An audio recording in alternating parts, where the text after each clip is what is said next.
What's going on, fight fans? Welcome back to another Instagram Live, the Mystic Hour Instagram Live interviews with me and you, but your boy, Mystic Black. We've got UFC veteran, bare knuckle veteran, Brok Weaver coming in to chat with us. He's got a record of 15-5, and this weekend he fights Frank Camacho, September 12th. Guys, gotta watch it. It's gonna be fireworks. I'm gonna add him on here live, and we're gonna begin.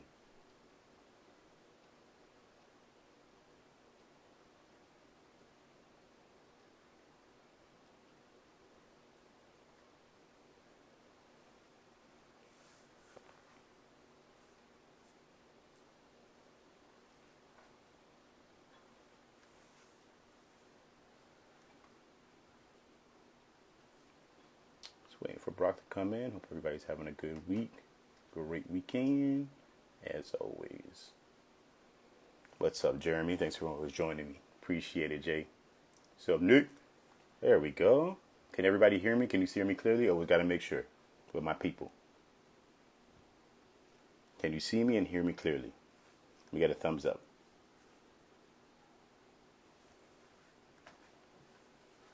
Of course, shout out to Julian at Rude. Appreciate always making the connections.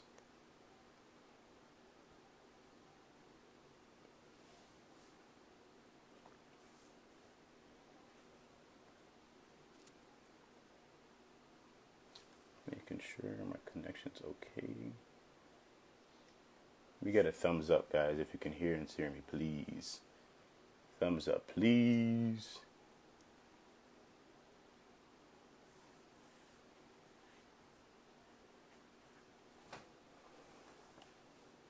Perfect. Thank you, Trey. Appreciate that, Trey. Mr. Manley. Can't wait to see you fight, man.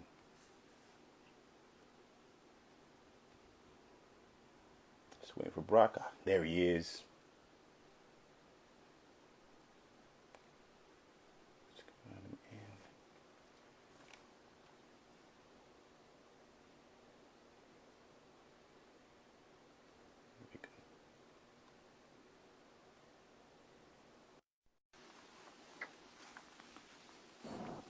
There he is. Brok Weaver What's has up? joined us on the live. How we doing today, Brock? What's up, man? I'm Good, good. good, I'm good, good. good. How was the run? It was good, man. Just a little light run down the strip down past the Raider Stadium and all that. Wasn't nothing much. Just I just wanted to sightsee, listen to some music, clear my mind, get my legs moving, just get a little extra sweat in.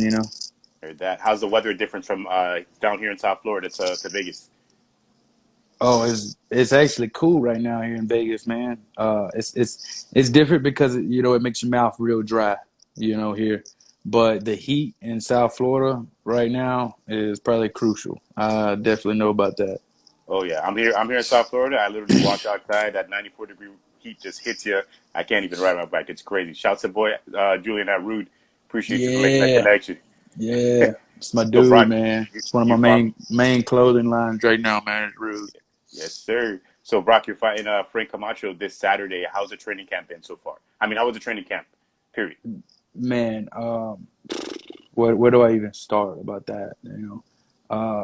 Before even the last fight, I was trying to get down to ATT, but the whole pandemic happened, Yeah. so I couldn't move my camper trailer. Just me and my wife had a 2017 camper, man, 27 foot, and we had nowhere to pull it. So and I was stuck, and I was just all the gyms closed down, man, and I needed the money, so I took that fight with Roosevelt, 8-day notice.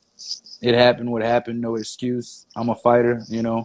Eh, You just got to overcome adversity, or you just got to deal with it and be content, and take my L. And I got the losing paycheck, but it was still a paycheck. I got some money, and I wasn't able to move me and my wife down there and our dogs, but uh, King from ATT, he uh, he told me I could come stay in his one of his extra rooms at his fighter house, and I've been living there for the last 12, 13 weeks right there in Coral Springs. And man, I say the first 9 weeks I'm just getting my butt beat. I just seen where like these last couple weeks I've just seen the improvements of my game. Because when I got there, man, I basically had to switch up my whole style. That walking forward, bullying people, it don't work with the best in the world. You know, you are who you as good as who you spar with, is what I believe. The coaches are great at ATT. I even have good coaches at home, but the amount of sparring partners were two or three guys back at home that were pushing me to 30 guys at ATT that are pushing me with all different styles from all across the world, and they all have the same job as me. You know, at my gym, I'm the only one in the UFC, and I'm having to work around everybody's schedule. One was a police officer, one is a firefighter, or you know, anything. But at ATT, everybody is usually in the UFC, PFL, or Bellator, and everybody's got to be at the class at 11 o'clock. You can't be late, and you're gonna see 20 to 30 bodies of the best in the world there, and you're gonna get tested there every day. Every day, it feels like I'm in a fight. I mean, look at my eye. I mean, every day I got black No joke. eyes. Every day. No, it's no joke down there at American Top Team. I know there's a lot of big name fighters on there, very skilled guys. But did you think before this Roosevelt Roberts fight, you were going to go down a top team, or after that fight, you're like, you know what, I got to make some changes. I'm going to head down there. No, I was like I said, I was trying to move down there before the fight. Oh, before the fight, okay. I had went down there a week before my UFC debut in New Mexico when I fought Vargas and tried it out, got the feel, got just told the coaches, you know, hey, I want to come down here and try it. So they was like, okay, we'll let you train for 5 days, but you know, you're in the middle of a camp, you fight next week. After your fight, holla at us. So then after the fight, um, I kind of just stayed home a little too long, and then right when I was planning on moving my camper down there, like literally the week I was planning on doing this, Corona happened. Everything got shut down. I called all the campgrounds. Every one of them was shut down. And I'm just like, man, like it was just bad timing. So I'm like, okay, this Corona thing will be over in a couple months, and then I'll go down there and train and get a fight. And I started, you know, losing money and got a little heavy. Was walking around at 188, 190-ish. Just not be able to go to the gym as much, not be able to get to eat clean as much. I'm just eating anything I can eat, and it showed. I mean, I had to cut 30 pounds in 8 days, you know, and so right when I got this check, that losing check from the Roosevelt fight, I made the move. I went down, started staying with King Mo, and I ain't missed a day. You know, I'm there Monday through Saturday, and I've been getting my butt beat, but if you ain't getting your butt beat, you ain't getting better. And I've just seen these last 2 weeks. When Renato Moicano looks at you and says, "You ready, brother? You're better. You're ready. I think you're gonna win this fight. You're ready," because he tests everybody every day. He's probably the greatest fighter in that gym, and yeah, by far. And he's, you know, he's moving up to 55, but he probably just lost a lot of his fights in the UFC only because of the hard weight cut to 45. He's so big. Which I was going to ask you about. So has this weight cut been way better than of course, obviously in the last one because you had to cut a lot of pounds in a small amount of time. But has that been a big thing while you've been training? Do you have to concentrate on it a lot? I'm a big 55er, so the cut's always gonna be hard. But when you can take 6 weeks instead of 8 days, it's a lot better. And the fight nutritionist I got with Jackie, I still can't pronounce her last name. I'm sorry, Jackie Kametsky or something. Sorry if I got that wrong. I know her as a fight nutritionist. She cooks all my meals 7 days a week, delivers them to me, and that's all I eat, man. I eat, breathe, and live fighting there.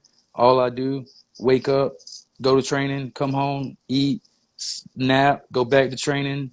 Got with Phil Daru. That's been a big part of my game. I'm ready So to show Daru, out. that's big right there. Yep. Best strength and conditioning coach in the game. This dude's been working on little fast twitch muscles that I ain't never used. Flexibility, mobility, explosionist stuff that I've always did my own strength conditioning pretty much my whole life. Wow. and my whole career. All 14 years, I've pretty much and I pride my fights in my cardio. I think I went. I'm not a big knockout puncher guy. I'm a combo guy. I'm a pressure guy. I'm gonna wear you down and beat you at will in cardio. So to get pushed by somebody in training and his guys and I'm ready to see how it's gonna play out Saturday. I definitely feel stronger. I'm definitely faster. And my IQ is I've always prided myself also on having a good striking IQ and fighting IQ, and just been able to spar with these guys that with these high IQs every day has I'm definitely ready to see the traps I'm gonna set and see them play out. Absolutely. So you got Frank Camacho on Saturday. Where does Brok Weaver beat Frank Camacho? Where are you better at? You don't have to tell me the game plan, obviously, because you guys have that. But where are you better than Frank Camacho? Frank's tough, man. Even though his record in the UFC ain't that good, if you watch all his fights, he's in every one of those fights except Yeah. the Darush fight. I think he kind of just got dominated by him, but he's in every fight. He's got will. He's tough. He reminds me a lot of myself. He comes forward. He fights a lot of southpaws. I'm a southpaw. He's a world champion grappler, even though he don't use it as much in the fights. I think he's scared of gassing, Hmm. and he likes to bang. And me too. If you watch a lot of my old fight, I take down everybody eventually in the fight most of Yeah. the time, except the Devin Smith and fights in my last few. I pride myself on having a good ground game also, and I haven't used it as much lately, but this is another thing Renato Moicano told me, and I appreciate him helping me out these last couple of weeks and giving me some advice. He said, "Brother, this is an MMA fight. I've messed up a lot of my fights. He's probably one of the best grapplers in the UFC, if not the best grappler in the UFC in all weight classes. Wow. Like better than, like if not better than Maya on that same level, Wow. or better. Like and he said, brother, this is the MMA fight. MMA, that's the game plan. MMA. So Frank can be watching this. Frank, we're gonna fight Saturday night. We're gonna bang, but this is an MMA fight. So whatever I'm feeling, whatever I'm seeing, whatever hole I'm seeing, if I want to take it to the ground, I'm gonna take it to the ground. If I get took to the ground, I get took to the ground. I'm gonna get up. I'm gonna play out. I'm gonna work submissions. If I'm gonna kick your leg, I'm gonna kick your leg. Or if I'm gonna jab you out and eat you over this straight left, it's MMA fight, man. And Frank pretty much don't change up his game plan every fight, but he's pushed. I think he's pushed to the wall right now. He's either gonna go balls to the wall or he's gonna play it safe, and we'll know that in the first 10 seconds because we already know how I'm gonna come out. I ain't gonna Straightforward. straightforward, but I like to call it calculated pressure. I'm ready to see my new speed, my new IQ with that calculated pressure. I'm ready to see how it plays out. That's awesome. I'm excited to see you put it all together, especially to training with a team like Top Team. Frank has missed weight a couple of times. He's had some weight issues. Are you kind of worried that he won't make weight, or if he doesn't, it won't really matter to you? If he don't make weight, I hope he don't make weight so I can get some of his money, just like Roosevelt got my money last time. That's true. That's true. That's You but feel me? so But now if you'll still fight no matter what. we're still fighting. Hell yeah. I don't care if Frank Camacho steps on that scale Friday morning at 170 pounds and I'm 156. Frank will fight me Saturday night. I didn't train and get away from my family for 12 to 13 weeks to not fight and just take a money. We're gonna fight, Frank, no matter you make weight or not. And we're both big 55ers, and we both have trouble making 55. This is so far. I am doing great on my weight cut. I'm 167 right now. I can make weight tonight if I wanted to. So Yeah, you look good. I've been seeing the Instagram posts, and it looks like that weight is coming down pretty easy, and you should look good in there on Friday when you step on that scale. yeah, after I rehydrate, man, I'm gonna be a whole new monster, and I'm gonna bring the wolf out. I think Saturday night. So So, Brock, you fought in bare knuckle FC before, and then you moved on to MMA. You were on the Contender Series. Is there any advice you have for anybody who gets on that Contender show to make sure they finish, or just like go out there and put on a show for Dana White? Any advice you give them? yeah, man, I'm not saying this just to be saying this, but I'm saying this because I've been watching the Dana White Tuesday night. You know, everybody knows they already got to go out there and they got to fight, Yeah. and don't play it safe the third round. Give it your all. Take risks, big rewards. And when y'all getting that, when y'all go and y'all talk to Laura Senko, don't don't try to just because I got in the UFC, maybe because y'all think I got in the UFC off a great speech, because I didn't try to do that. That was straight from the heart.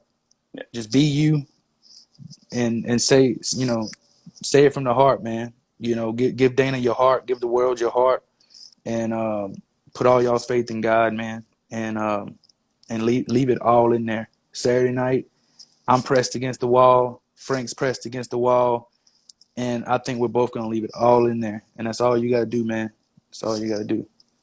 Brock, how does it feel to be a Moa banned Choctaw Indian in the UFC? What does that mean to you? Man, to be a Mowai just to be a native in the Yeah, just UFC. to be a native. Just to be a native. Yeah. There's only two. Me and Nico Nico Montano. Montana. Yeah. And she's had a couple bad luck lately. And I pray and hope she bounces back from all this, but I know she will. It's that native blood, man. We always bounce back. Up and downs in my career, and I've always bounced back. It's the only reason I'm here, because I never gave up. But just being a native, man, my whole goal now is the tribes have separated. The tribes has got all kinds of different traditions. Like right here, look, these are not my tribe's colors. These are the Seminoles' colors. No. I got invited to the Seminole Reservation a couple weeks ago to go to church, In Hollywood, Florida, and right? yep, in Hollywood, man. I actually used to live there with Josh Saman right before he passed away, and Wow. it was a cool experience to go and check out their reservation, check out a federal recognized tribe and how they're living, and I'm repping them right now. I've repped the Mowas my whole career. I love my tribe, but my one goal is, man, one God, one world, one tribe, one love. That's what it's all about. Reuniting the tribes, pointing them to God, and and people want to be like, oh man, you're a Native American and you serve a white man's God. That's people that don't know anything about a tribe. That's people that don't know anything about the Bible, because Jesus was part of the 12 tribes of Judah, and all Native Americans come from part of the 12 tribes of Judah. If y'all look up y'all's history, the white men just did what the white men had to. God had to take the white men and take their evilness and spread it across the world, even to the slaves and everything. It was bad at what they did, but that's because people put their trust in man. People just don't know the history. But I love yeah, it. man, I'm for all the tribes. I'm So, for everybody, man. Shoot, I mean, my heart goes out to Chad Boswick and his family, man. The yes. Black Panther. I mean, Yep. truthfully, I did an ancestry test, and it come back. I had some tribes in the Congo in me, man. So Umbombe, Yep. Yep. Absolutely. That's awesome. I love Umbombe, and I baby. and I love that message. I knew Josh Salmon when he was down here. I hung out with him a couple times down in Hollywood. God rest his soul. That's one guy, Yep. never forget. Brock, do you have any special face paint for this fight for the weigh-ins? Oh, you know I Anything? do, man. Yeah. Something different from last time? For sure. I actually gotta, right after this interview, I gotta put on the face paint and walk down the hotel and get it approved by the UFC, because of now they're making you approve everything you wear. So Wow. they were like, the last time they were like, okay, yeah, you could wear face paint, that's approved. But now they're like, nah, we got to see what you're putting on your face in person and take a pic and approve it. So there's like, go paint your face and come back and we'll see if it's approved, because of the whole Edmund Shabazian thing where he come out with that. I don't even really know the Shabazians. I ain't never been that cool with them because of Yeah. me and Leon, and we still ain't cool. And I'm still waiting on him to get in the UFC, and I'll bump up to 170 and finish him too. Ooh.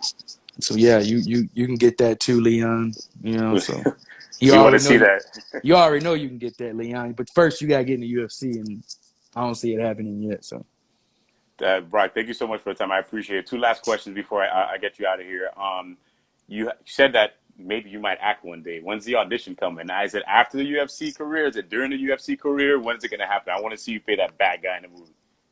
I mean, I'm already in a little clip of a movie, man. It's about to drop September 19th, and the in theaters. It's called Gun Down. I'm in a little probably minute clip going in, getting a briefcase of money to throw a fight in the second round. And I actually had my Rude shirt on, so it's a little start of my career. But I might be dropping a commercial soon, bringing back the only Native American commercial ever televised when the Native Americans thought that everybody was polluting the world, and he had the tear come down his eye. It's gonna me and my agents, we're gonna maybe reenact that and do something with it. So we'll see. Acting is coming. And WWE is coming. It's all gonna be in there. Hey, that's awesome, man. I would love to see you in the WWE. You're a wrestling fan? For sure, for sure. If I knock out Camacho, y'all watch out for the people's elbow. Oh, snap. All right. I'll be looking forward to that big time. So you got Roy Jones Jr., somebody that is pretty well. He's got a fight coming up in November. How do you think that's gonna go? Man, a lot of people's like, man, Mike looks like a killer. Mike, blah. Yeah, Mike's a killer, but Mike ain't been training. Roy ain't never stopped training. Roy's IQ ain't never stopped growing, and Mike's ego has always killed him in fights. And I think Roy, I think Roy kills him. I think Roy picks him apart unless Mike catches him. And it's a fight. It's 50-50 chance. I mean, Tyson hits hard, but Tyson knows he ain't been training as long. He ain't been training like Roy been training. The man ain't fought since what, 06, 02, Oh, maybe? oh, oh, 05, oh, 05. 05, that's what I'm saying. Roy just fought when I fought Crazy Felony in 2018. Yeah, Yeah, 2018. Yep. that's what I'm saying, man. The man ain't got no ring rust like that. So you got people gotta go by experience, and if you look at that, I mean, Roy still trains every day, bro, with his Yeah. guys. Mike just started back training. Mike just started back getting in the groove. So I got Roy all day. Going with Roy. All right, Brock. Well, good luck this Saturday against Frank Camacho. We can't wait to see you fight. Hopefully, get you back on here again after you win for a victory conversation. I appreciate it. Rude, shout out to the boys at Rude, Julian down there. Brock, appreciate the time, brother. Yep. Thank you, man. God bless. God bless.